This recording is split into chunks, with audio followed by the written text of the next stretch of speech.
छात्र आंदोलन या तख्ता पलट की साजिश। साथियों, इतिहास की यह पुरानी रवायत रही है कि जब भी किसी देश की सड़कों पर छात्रों के कदमों की चाप तेज होती है तो सत्ता के गलियारों में हलचल शुरू हो जाती है। जो कॉलेज कैंपस की दीवारें होती हैं वो अचानक राष्ट्रीय बहस का केंद्र बन जाती हैं, और जो आवाजें कल तक सिर्फ हॉस्टल की कैंटीनों में, लाइब्रेरी में, कक्षा कमरों तक सीमित होती हैं, वे व्यवस्था की नींव हिलाने लगती हैं। लेकिन आज एक बड़ा और जटिल सवाल पूरी शिद्दत से पूरे देश के सामने खड़ा है। क्या सड़कों पर उतरता युवा वाकई बुनियादी अधिकारों, न्याय और पारदर्शिता की वाजिब लड़ाई लड़ रहा है, या फिर इस बेबाक, ऊर्जावान और संवेदनशील युवा शक्ति का इस्तेमाल आड़ बनाकर कोई पर्दे के पीछे से तख्ता पलट या अराजकता की खतरनाक पटकथा लिख रहा है? ये बहुत बड़ा सवाल है।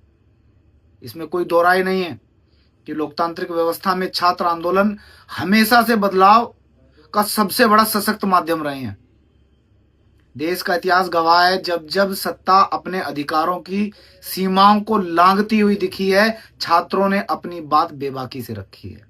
साथियों, युवा मन स्वाभाविक रूप से अन्याय के खिलाफ सबसे पहले खड़ा होता है, सबसे पहले मुखर होता है। जब बात शिक्षा, रोजगार, नीतिगत मुद्दों की या सामाजिक असमानताओं पर सवाल उठाने की होती है तो उसमें युवा सबसे आगे होते हैं। और यह प्रमाण है देश की जीवंत लोकतांत्रिक चेतना का। बस मुझे डर है कि यह किसी साजिश का हिस्सा ना हो। सिक्के का दूसरा पहलू भी उतना ही गंभीर और चिंताजनक है कि कहीं यह साजिश तो नहीं है। इतिहास में कई ऐसे उदाहरण मौजूद हैं जब सीधे साधे छात्रों के कंधों पर बंदूक रखकर किसी राजनेता ने विदेशी या राष्ट्र विरोधी एजेंडे को साध लिया हो। जब किसी आंदोलन में अचानक असीमित वित्तीय संसाधन, पेशेवर रणनीतिकार और सत्ता उखाड़ फेंकने जैसे हिंसक नारे शामिल होने लगे तो सवाल उठना भी स्वाभाविक है।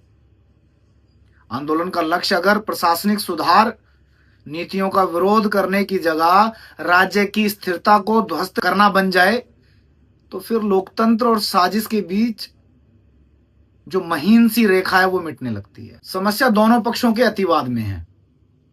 एक तरफ यदि सरकारें हर जायज छात्र विरोध में अंतर्राष्ट्रीय साजिश या टूलकिट तलाशने की आदत बना ले तो यह असंतोष को दबाने का एक खतरनाक तरीका बन जाएगा, एक तरकीब बन जाएगी या बन सकती है।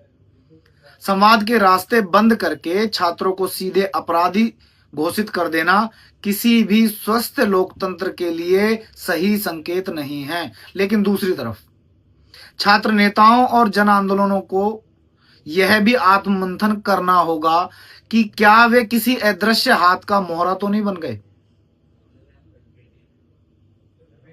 क्या व्यवस्था विरोध की आड़ में अराजकता फैलाने वाले तत्वों को अपने मंच का इस्तेमाल तो उन्होंने नहीं करने दिया, या उनके मंचों का इस्तेमाल ऐसे लोग तो नहीं कर रहे जो देश में अराजकता फैलाना चाहते हैं। सरकारों को अपनी आलोचना सुनने का मादा बढ़ाना होगा और छात्रों की वास्तविक मांगों पर संवेदनशीलता के साथ सीधी बात करनी होगी। छात्र संगठनों को यह सुनिश्चित करना होगा कि उनकी निष्पक्षता और लोकतांत्रिक पहचान पर किसी भी हिंसक या विध्वंसकारी एजेंडे की छाप ना पड़े। छात्र शक्ति देश की सबसे बड़ी संपत्ति है। यदि इसे सही दिशा मिले तो राष्ट्र निर्माण की सबसे बड़ी ताकत बनती है। लेकिन यदि इसे साजिशों का शिकार बनने दिया जाए या शिकार बनने दिया गया तो यह न केवल देश की स्थिरता बल्कि स्वयं उस युवा पीढ़ी के भविष्य को खतरे में डाल देगा। लोकतंत्र को आंदोलन से डरने की जरूरत नहीं है, लेकिन आंदोलनों की आड़ में की जाने वाली साजिशों से आंखें मूंद लेना भी हमारी भारी भूल होगी। तो हमें यानी समाज के लोगों को पैनी नजर बनाकर रखनी है कि ये छात्र आंदोलन है या साजिश है, ये छात्रों का पक्ष है या ये राजनीतिक एजेंडा बनाकर कोई टूल किट काम कर रहा है। नमस्कार।